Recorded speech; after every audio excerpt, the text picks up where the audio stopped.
Hello, today we'll be reacting to Dreams of an Insomniac Volume 1. Oops, sorry. Let's see, caption. Let's do this.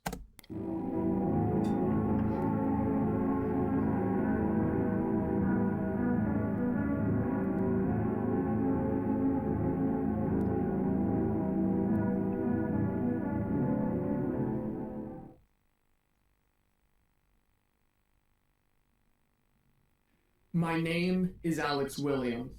I live on 66 Elk Crescent, Eastridge County, and up until this point, I've worked for the Lankman Foundation, a job which I have quickly come to regret.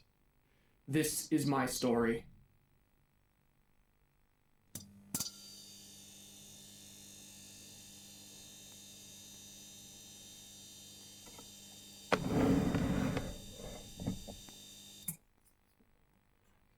I began my work for the foundation pretty much the day it was founded.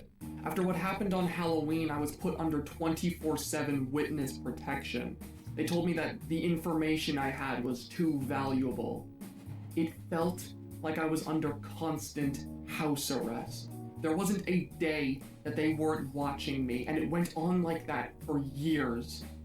They gave me my job at the foundation as a form of protection.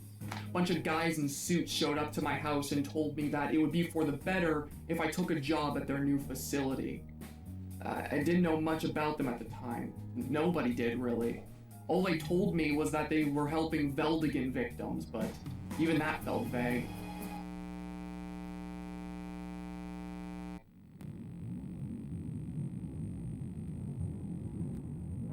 Lankman Foundation.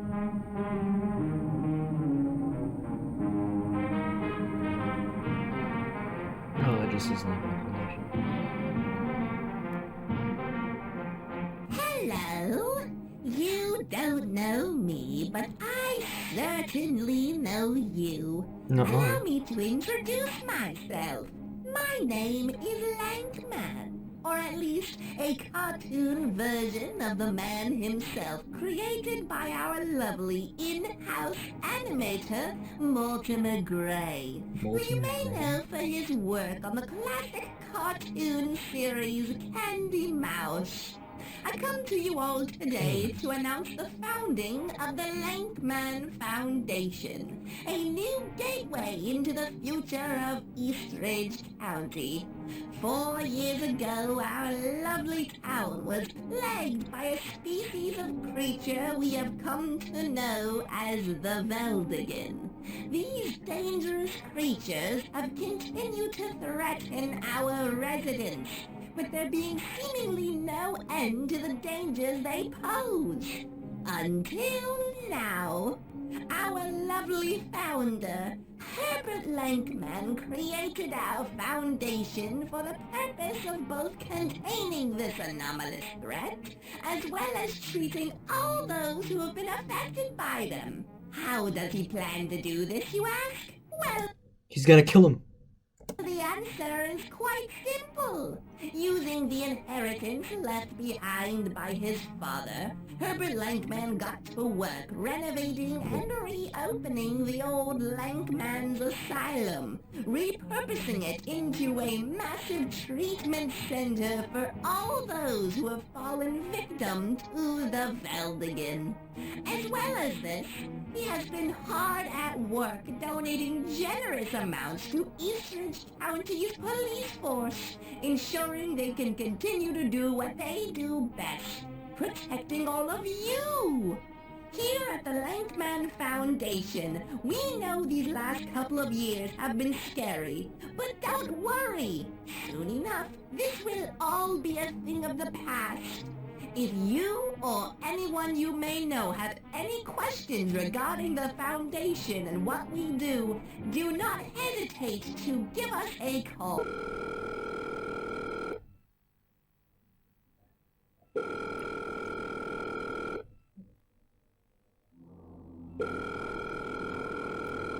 On the night of April 6, 1990, this phone call was made to the Eastern Ridge County Police Department.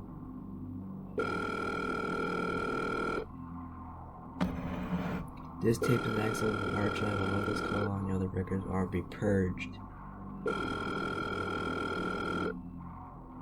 East Ridge 911, where's your emergency?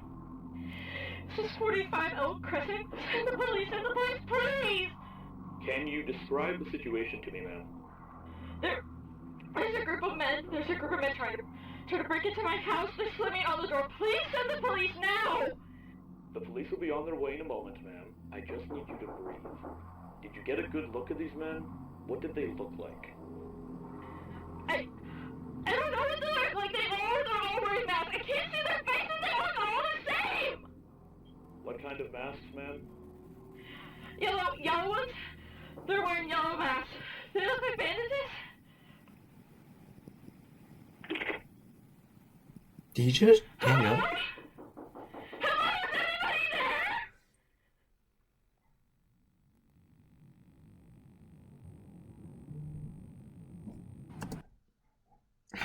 I can't do this. Why am I forcing myself to watch this?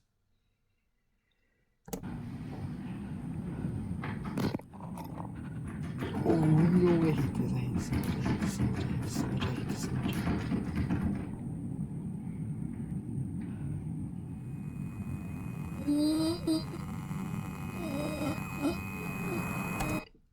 I can't.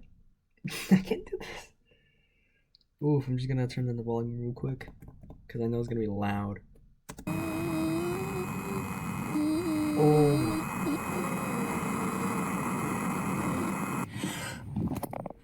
Ooh. After I started working at the foundation, they immediately bought. Oh, come on, you're not. Wow. A fake out, that's insane. Bombarded me and everyone else with all these different mandates and training tapes. Even for the most simple of jobs, there were rules for everything, and half the time they didn't even make sense. Perhaps the strangest mandate they had us commit to, though, was to wear these goggles at all times. They said it was a preventative measure to avoid the effects of some kind of hallucinatory environment.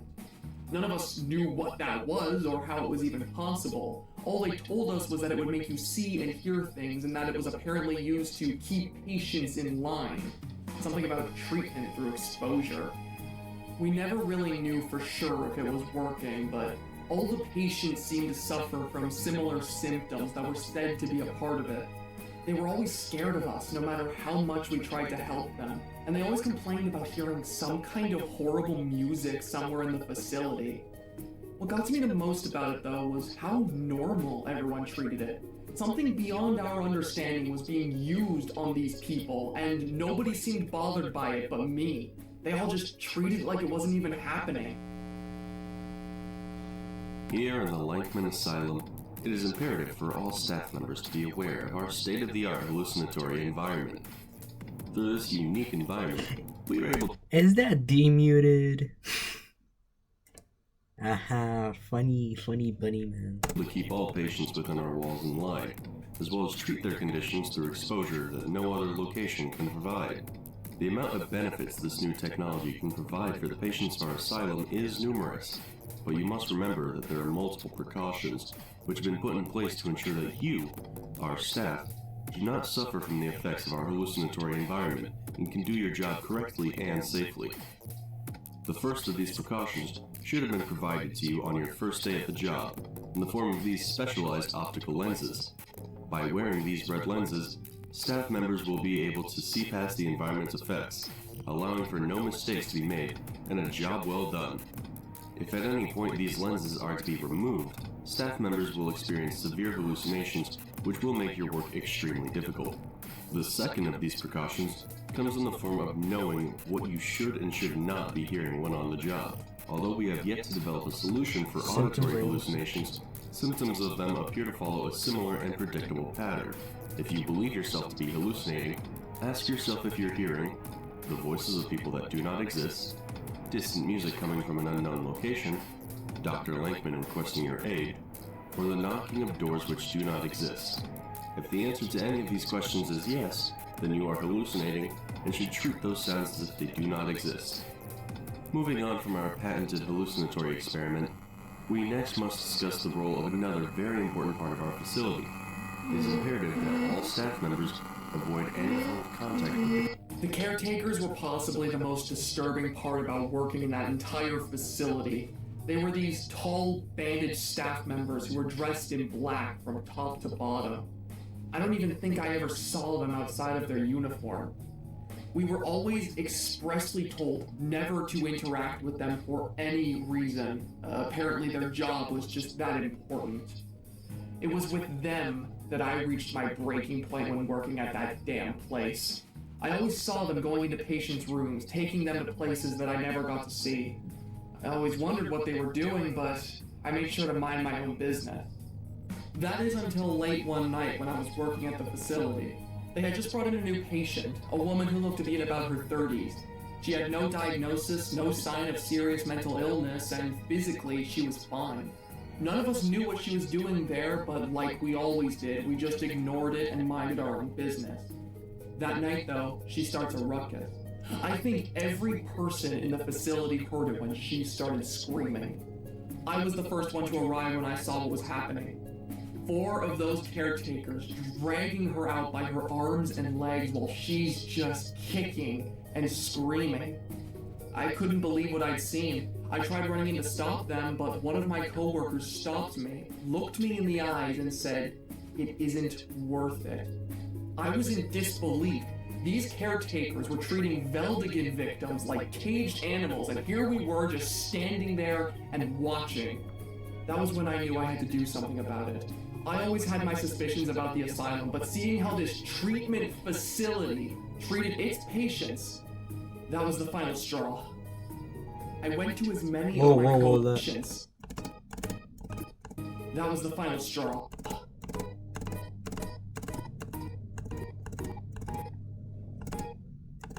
I went to as many of my coworkers as I could to try and get as much information as possible about the Foundation and their shady practices.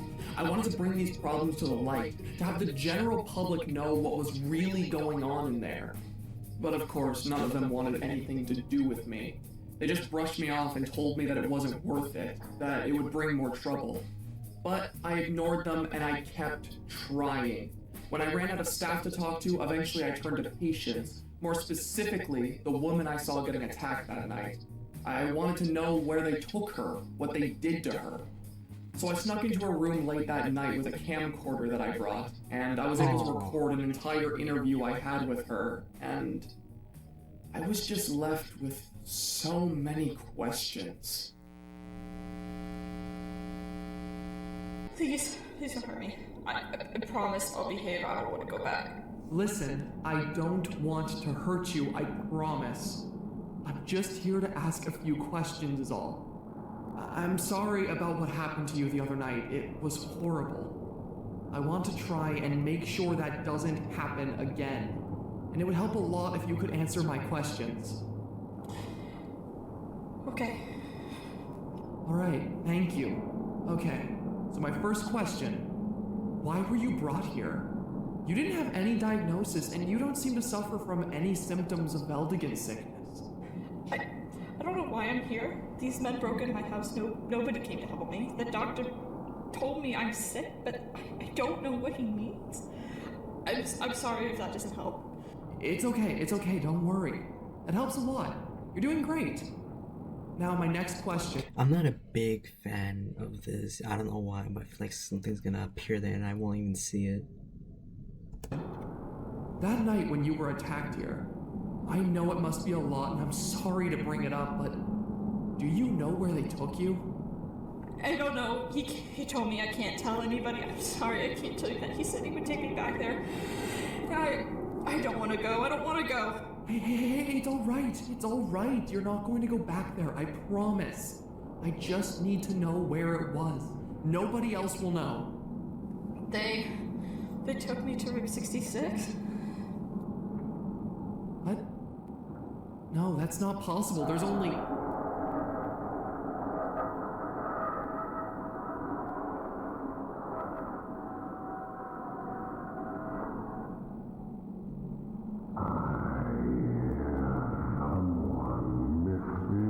Someone missing. try He's going to take me back now. Take me back. He isn't going to take Don't let him take me back. Don't let him take me back. For a moment, don't. Just what do you think you're doing? Everything that happened was just a blur after that. Those caretakers came into the room and dragged her out before I could even do anything about it. It was the last time I ever saw her. And then they just sent me back to work as if the whole thing never even happened. That in itself was odd, but it was... Wait, you weren't fired? I'm pretty sure one of the rules was say, hey, don't interact with anybody else. But hey, I'll take it. At least you get to keep your job. What she said to me that stuck out to me the most. She told me that she was taken to a room 66, which didn't make any sense. The asylum was small, it was only built with 65 rooms in mind, so a 66th room shouldn't be possible. At first I thought maybe she was misremembering things, or she was just misspeaking. I mean, she was clearly stressed out, and the way she was taken there was violent, but that just didn't explain things for me. I still didn't know where the patients were being taken, and what if she was telling the truth? I tried to look for answers to that question for a while, and nothing came of it. Nothing until I started to watch through our old conversations. During one of my watch-throughs, I saw something off the corner of my eye. Something I had never seen until it was staring me right in the face. A camera. A camera located right in the corner of that room. The asylum didn't have cameras, at least not in the rooms of its patients. If I had known they were watching me the entire time, I never would have staged that interview, and somehow I didn't see it? Something wasn't adding up. I went back to the asylum after that and checked the rooms of several patients. No cameras. I thought that I was losing my mind. I thought for a moment that maybe I was just seeing things. But then I realized something. Maybe I was. Late one night when no one else was around, I tested something. Something I was afraid to. I removed those goggles they gave us. And when I opened my eyes, everything looked the exact fucking same. Everything started to make sense after that. Who knows what they could have been hiding that we just couldn't see? Cameras, people, rooms. Suddenly, room 66 was terrifyingly possible, and I was going to find it. I returned to the asylum later that night with a camcorder in hand. I figured that if it could show me where the cameras were in the corners of the patients' rooms, then it could help me find what I was looking for. I walked up and down the halls of that entire asylum, trying to find anything out of place. And eventually, I found it. I stood in front of that door for what felt like an eternity. A part of me wanted to know what was in there so badly, but another part of me just didn't want to see it. I was terrified, but I felt like I didn't have a choice. It didn't even feel like I was in control of my own body as I pushed that door open. Ah, there'll be a jump scare.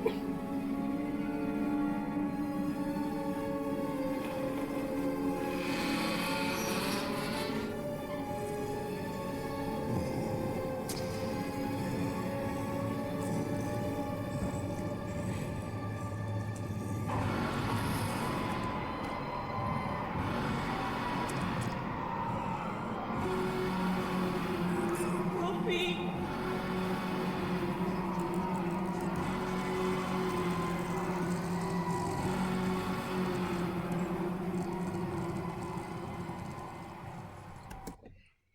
It's a giant food farm for a demonic thing?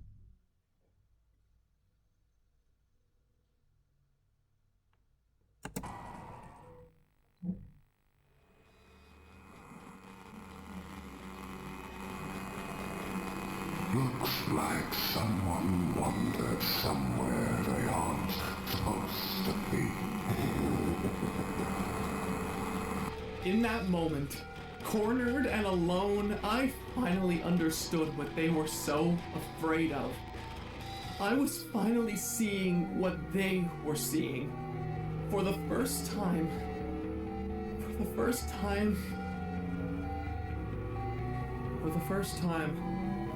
I saw his face. Oh, that's so cool.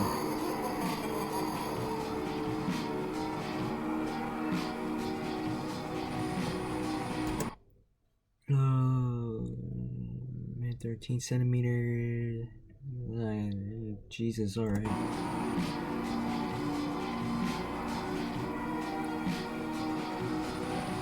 Upward technician.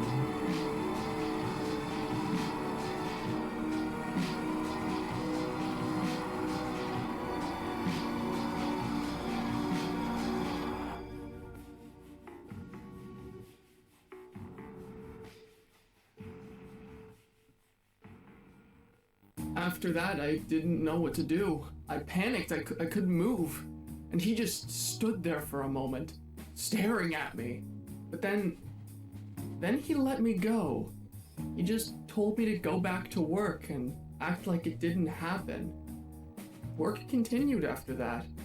I was too scared to find out what would happen if I didn't come back to the asylum, so I just continued my work there as normal. I was never punished, nobody ever found out. It was like the whole thing never happened. Until recently. The reason I'm recording this tape tonight is because I fear soon you may never hear from me again. For a while, Lankman acted like that night never happened, but ever since the recent incident, things have changed. He and the caretakers have become more aggressive. I've started seeing things. Cars passing me by with tinted windows, people following me off the corner of my eye, staff treating me like I don't even exist. Recently, it feels like they don't want me talking anymore. Someone I know and care about has been hurt, and they've given me a job that doesn't even fit my credentials. They've made me research somebody very dangerous, and I have my suspicions that once I've told them everything they need to know, they won't need me anymore. That's why I'm recording this tape. I've learned things about this person, things that Lankman doesn't even know, things that could help me. After I'm done recording this tape, I'm going to be meeting with that person, and depending on how that goes, you may never hear from me again. If you're watching this, I've left you something important. The last thing my friend was able to provide me with before they got to him. An archive of all the Foundation's most important tapes. It contains everything, every lie they've told, every secret they've kept, every recording I've made. If I don't come back from this, you need to spread that information. The people need to know. I don't want to go about this alone, but as things are, I've had no choice. It just feels good to finally get this off my chest. I don't like that sound.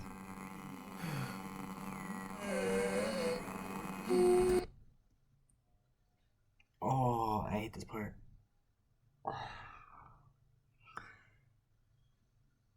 Just a jump scare, isn't it? Oh! I'm scared for a moment.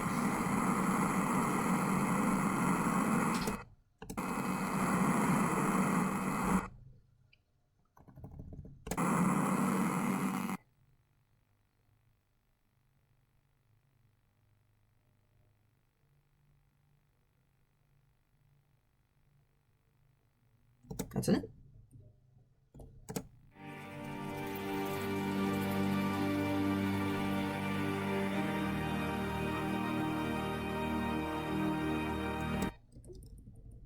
No way.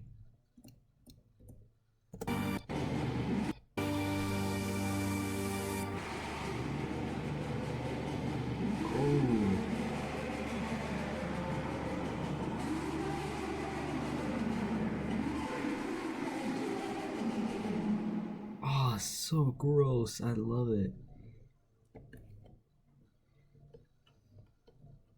After watching the collection of tapes, you knew what you had to do. Late that night, you left your home, hitching a ride with a taxi.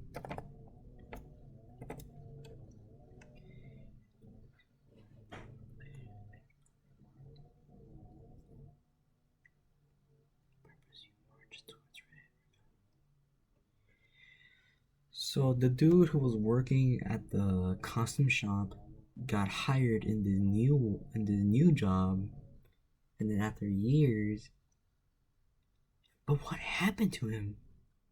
He just disappeared.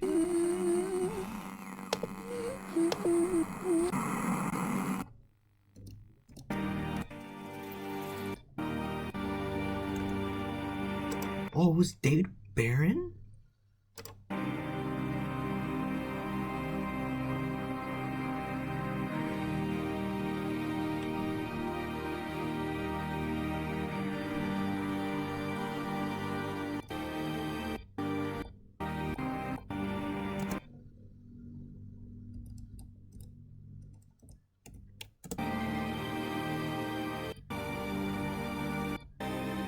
Dude.